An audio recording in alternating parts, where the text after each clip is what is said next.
আপনারা মাঝে মাঝে আদর করে বলেন না আমার চাঁদের টুকরা, হ্যাঁ বলেন বাচ্চাদেরকে।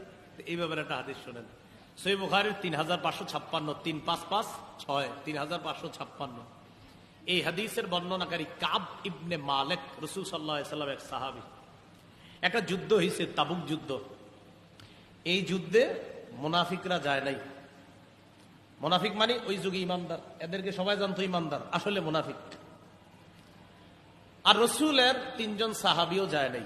তাহলে কি বললাম, মুনাফিকরা যায় নাই, আর কয়জন সাহাবি যায় নাই? 3 জন। তাবুক যুদ্ধ থেকে নবী আসলেন, ফিরে আসলেন। তাবুক যুদ্ধে না যাওয়াটা রসুল সাল্লাল্লাহু আলাইহি সাল্লাম অপরাধ হিসাবে সাব্যস্ত করলেন। মুনাফিকদেরকে জিজ্ঞাসা করলেন কেন যাও নাই? তো মুনাফিকরা মিছা কথা কয়ে ওঠে বেঁচে গেছে যে এই কারণে আমরা যাই নাই। সাহাবি 3 জন আসছে, তোমরা কেন যাও নাই? তারা সত্য সত্য বলছে, হুজুর আমরা না যাওয়ার কোনো কারণ ছিল না, এমনি আমরা যাইনি, এগুলা বলছে।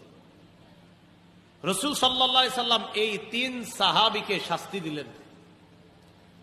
নবী নিজে কথা বলা বন্ধ করে দিলেন। সব সাহাবীদেরকে বললেন তাদের সাথে কথা বলা নিষেধ, কেউ কথা বলবা না। 3 সাহাবী কথা বলা বন্ধ করার পর এমন পেরেশানির মধ্যে পড়লেন, এই পৃথিবীটা তাদের জন্য সংকীর্ণ হয়ে গেছে। রাসূল সাল্লাল্লাহু আলাইহি সাল্লামের কাছে গেলেও তাকায় না, কথা বলে না। তো নবীজি সাল্লাল্লাহু আলাইহি সাল্লামের এই 3 সাহাবীর তওবা আল্লাহ কবুল করে। লম্বা একটা সময় অতিবাহিত হওয়ার পর আল্লাহ এই 3 জনের তওবা কবুল করে কোরআনের আয়াত নাজিল করে দিয়েছে। খুশি 3 জন, খুব খুশি। এদের চেয়ে বেশি নবীজি খুশি, সুবহানাল্লাহ। তো এই 3 জনের একজন কাব ইবনে মালিক। এই কাব ইবনে মালিকের ছেলের নাম আব্দুল্লাহ। আব্দুল্লাহ কয়, আব্দুল্লাহ রহমতুল্লাহি আলাইহি, তিনি বলেন আমার আব্বা যখন নাকি নবীজির কাছে গেছেন, লম্বা সময় নবীও কথা কয় না, সাহাবারা কথা কয় না। আমার আব্বা আজকে অনেক খুশি, আজকে সাহাবীদের সাথে কথা হবে, নবীর সাথে কথা হবে। আব্বা ফুরফুরে মেজাজে নবীর দরবারে গেলেন। কাব ইবনে মালিক বলেন, ফালাম্মা সাল্লামতু আলা রাসূলিল্লাহি সাল্লাল্লাহু আলাইহি ওয়াসাল্লাম, আমি যখন আল্লাহ নবীর দরবারে গেলাম, যাওয়ার পর আল্লাহ নবীকে সালাম দিলাম।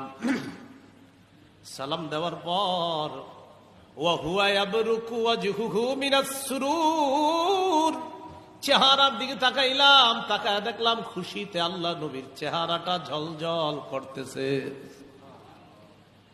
নবীজির চেহারা মুবারক যখন আমি দেখলাম, চেহারাটা এই আপনার দিকে সবাই তাকায় রয়েছে। হ্যাঁ, মিডিয়া বন্ধ করে দেন, বন্ধ করে দেন, বন্ধ করে দেন, সব বন্ধ করে দেন, দেন খুলে দেন, খুলেন।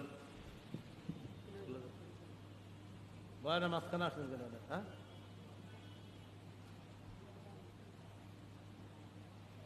বয়ানে ডিস্টার্ব করো, আল্লাহর হস্তে বয়ানে কেউ ডিস্টার্ব করবেন না। কারণ আমি বয়ান করি না, আমি কোরআন হাদিস বলি, মাথায় রাখবেন। কেউ আমার বয়ানে ডিস্টার্ব করবেন না। আমি কষ্ট করে বয়ান করি, কষ্ট বুঝেন? আমি পড়াশোনা করে এরপরে বয়ান করতে হয়, আমার কষ্ট হয়। আপনি ডিস্টার্ব করলে তো হবে না, মাথায় রাখতে হবে। আপনি বুঝেন না যে না আমি মনে হয় ওই আসমান থেকে মাথায় পাইয়া গেছে আর কইতেছি না, আমি পড়তে হয়, পইরে কইতে হয়, কষ্ট করতে হয় আমার। আপনি এখানে ডিস্টার্ব করলে হবে না, মাথায় রাখতে হবে। হ্যাঁ, রাসূলুল্লাহ সাল্লাল্লাহু আলাইহি সাল্লামের সাহাবী কাব ইবনে মালিক বলেন, আমি রাসূলুল্লাহ সাল্লাল্লাহু আলাইহি সাল্লামের কাছে আসছি, ওয়া হুয়া ইয়াবরুকু ওয়াজহুহু মিনাস সুরুর। আর সামনে থেকে মিডিয়া বসাবেন না আমার বয়ানে, বয়ান শুরুর আগে মিডিয়া টিডিয়া বসাবেন না। হুজুর নরসিংদীর আলেম ওলামা একরাম শুনে দেন আপনারা, আমি বসার আগে মিডিয়াগুলো একদম আগে থেকে সরায় রাখবেন, যেন সময় নষ্ট না হয়। আপনি মিডিয়া বসাবেন না সামনে থেকে, এদিকের কোনো মাহফিলে আসলে।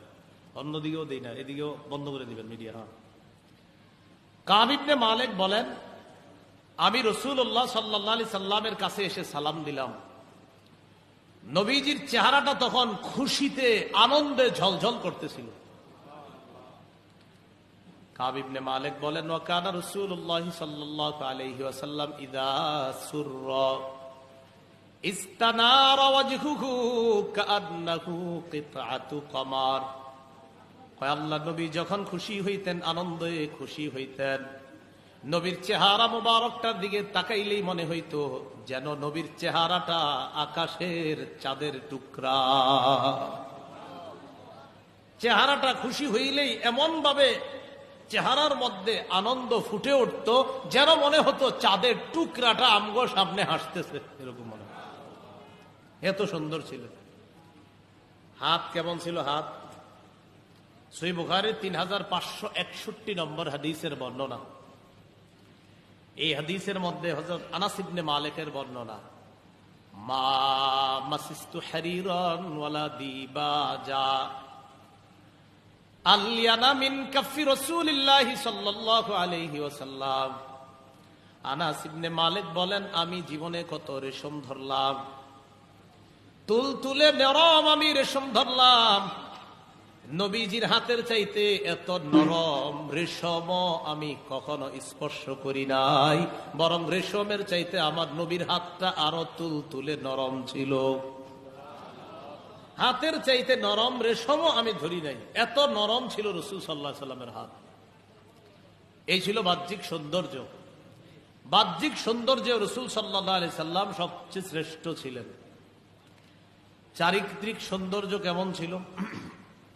সূরা কলাম 4 নম্বর আয়াতে আল্লাহ বলেন, ওয়া ইন্নাকা লাআলা খুলুকিন আযীম। আল্লাহ বলেন, হাবিব আমি ঘোষণা করলাম আপনি মহান চরিত্রের উপর অধিষ্ঠিত আছেন। আপনি মহান চরিত্রের উপর অধিষ্ঠিত আছেন, আমি ঘোষণা করলাম। আম্মা জান আয়েশা সিদ্দিকা রাদিয়াল্লাহু তাআলা আনহার কাছে এক তাবী আসছে, নাম সাদ ইবনে হিশাম। এই সাদ ইবনে হিশাম আম্মা জান আয়েশা সিদ্দিকা রাদিয়াল্লাহু তাআলা আনহার কাছে আসছে। আসার পর আম্মা জান আয়েশা সিদ্দিকা রাদিয়াল্লাহু তাআলা আনহাকে জিজ্ঞাসা করলেন, আখবিরিনি আন খুলুকি রাসূলিল্লাহি সাল্লাল্লাহু আলাইহি ওয়াসাল্লাম।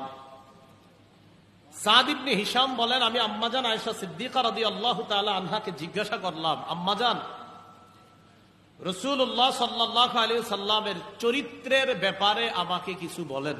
কিসের ব্যাপারে? চরিত্র। আম্মা জান আয়েশা সিদ্দিকা রাদিয়াল্লাহু তাআলা আনহা জবাব দিলেন, কানা খুলুকুহু আল কুরআন।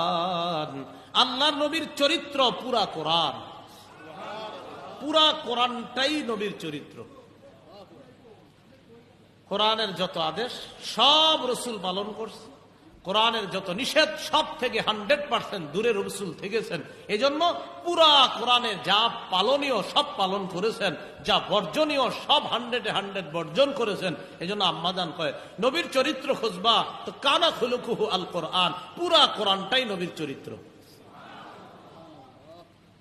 এজন্য আমি মনে করি যে সিরাতুন নবী মাহফিল হয় বা রাসূলের জীবনী, তো আমি দেখি আমাদের অনেক রাসূলের জীবনী মাহফিলগুলোতে 40-50 মিনিট কি কি জানি করে সময় কাটাইতে হয় বিভিন্ন জায়গায় আর কি। তো এরা রাসূলের এই যে চরিত্রই তো পুরা কোরআন, তো কোরআন থেকে আপনার খুলে খুলে পড়লেই তো হয় যে সূরা বাকারার এই আয়াতে আল্লাহ এটা বলছে, এটা নবী অক্ষরে অক্ষরে পালন করছে, ওই আয়াতে এটা নিষেধ করছে, এটা থেকে রাসূল দূরে ছিলেন, এইটা বললেও তো হয়। কি বলেন? না, এটা বইলা এগুলা না বইলা বরং ওই যে কি কি বইলা টইলা শেষে যখন বলবে, শেষমেশ বলবে হলো আপনার যে সর্বশেষ বলবে অমকরে বলো পারলে এইদিকে আসতে, এই সেই দলিল দিতে না পাইরা সর্বশেষ কিছু গালিগালাজের মাধ্যমে মাহফিলটা শেষ করে। আমাদের বড় বড় ওলামায়ে কেরামের নাম নিয়ে গালি দেয়। আমাদের এমন আলেম যারা মারা গেছেন, আল্লামা আহমদ শফী রহমতুল্লাহ আলাইহি সহ, ওনাদের নাম নিয়ে নিয়ে গালি দেয় আর বলে। তো এটা তো ঠিক না। একটা হাদিস শুনেন, আমরা আল্লাহ রসুলের আশেক, ঠিক না? বলেন আমরা আল্লাহ রসুলের। বলেন কোন আশেকের ভাষা বলেন অশ্লীল হতে পারে না, ঠিক তো? হাদিস শুনেন, সহিহ বুখারী 3559 নম্বর হাদিস, লাম ইয়াকুন রাসূলুল্লাহ সাল্লাল্লাহু আলাইহি ওয়াসাল্লাম ফাহিশান ওয়ালা মুতাফাহিশা। আল্লাহ রাসূল সাল্লাল্লাহু আলাইহি সাল্লাম অশ্লীল ভাষী ছিলেন না। বলেন কি ছিলেন না? ভাষী ছিলেন। ওয়ালা মুতাফাহিশা, অসৎ আচরণকারী ছিলেন না। অশ্লীল ভাষী ছিলেন না, অসৎ আচরণকারী ছিলেন না। এখন আপনি যদি মাইকের সামনে বলেন আমি আল্লাহ রসুলের আশেক, আর এটা বললে আপনি অমুক আলেমের নাম ধরে ধরে গালি দিতেছেন, তো এটা আপনি বল